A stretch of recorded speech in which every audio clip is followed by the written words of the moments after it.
Do you ever find that the skills that you've developed and worked so hard in practice don't always translate to a game? Well, there is a science to actually getting them to translate. We're going to cover that today, and I'm going to go over the one key drill that you're probably not doing, or at least not doing enough of, that can actually make that difference, that can have you cross that gap between your skills that you're doing in your skill sessions to actual in-game play.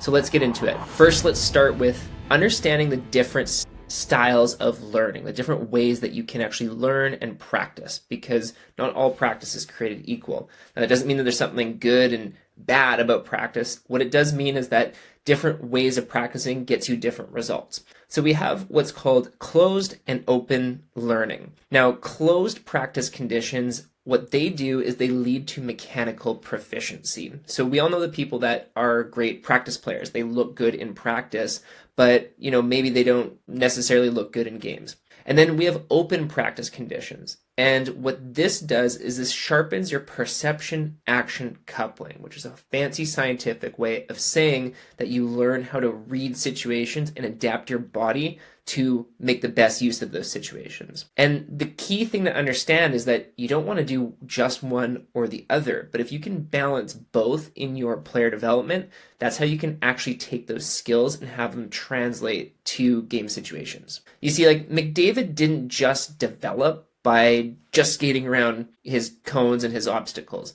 He had to get good at actually being able to predict what was going to happen in his environment and then start to determine what actions he needed to take, which of the mechanics that he learned and practiced and honed to use in each situation. So an important thing to understand is that open and closed practice, it exists on a continuum. So on closed, we have something like an open ice drill. So a lot of my mechanics are done in open ice situations or going around cones. And in these situations, in these closed loop scenarios, your practice environment is stable and it's predictable. We might have little bumps in the ice, but really you're not getting anyone jumping out at you. You don't really have to make decisions. You don't have to react to pressure. And that is a great thing, especially when you're needing full attention on improving your mechanics. Now, on the other end of the spectrum or the continuum is an open learning style. Now, in an open learning environment, things are dynamic and unpredictable. So these are things like small-sided games, Keepaway, and actual games.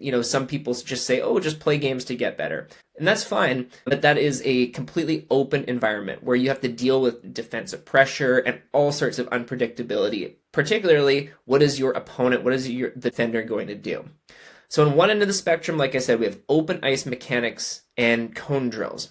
If we're going to go a little bit further, we have flow drills and breakout and regroup drills. Then we get to 1-on-1, 2-on-1, 2-on-2, 3-on-2 drills. So let's touch back on the breakout drills for 1 second, because breakout drills, one thing is that yes, you are, having to do a breakout movement, but you don't actually have any pressure. So there's no decision making or anything that you have to do under pressure. So it's good to understand the patterns of what to do, where to pass, and you have to read your teammates, but you're not actually in a super open environment because it's clear what you're going to do every time and there's no pressure. If you add into a 1-on-1 or 2-on-1 drill, it's more narrow than a full gameplay because you know that the drill is 1-on-1 or 2-on-1 or 2-on-2, etc. But you now have to react to what the player is going to do to you. So if you are a defender and then someone's going to pull the McDavid drive wide guide on you, then you have to react to that. And if you are going against a defender and they're swinging their stick, you need to know to dangle by design through them. Now, small-sided games is where it gets a little bit more open, where there's more unpredictability, it is more dynamic, and instead of knowing that you're just going to go for one rush and then end it, you might be on multiple rushes or have multiple turnovers. So a game becomes more open, more unpredictable. And if we go even further, we've got a great drill, which is Keepaway, because that can have endless combinations. And this is one of my favorite drills, and this is the key to being able to transition from your closed environment to your open environments. The game called Keepaway. Because we'll get into that in a second. Keepaway and small-sided games, what they really do is they encourage you to always be scanning your environment which is people could be coming at you from any direction, not necessarily a patterned forecheck or a one-on-one situation. And it's going to introduce pressure and deception in a low-risk environment. This is really important because in a game, that's a high-risk environment. And in a high-risk environment, you're not necessarily going to push yourself outside your comfort zone and try new things that you otherwise wouldn't. You won't actually have that opportunity to go and test out that mechanic that you have been practicing in a closed environment. You see, you need to be able to practice that mechanic to create deception and evade pressure and fend off pressure, but you need to be able to do it with the correct timing.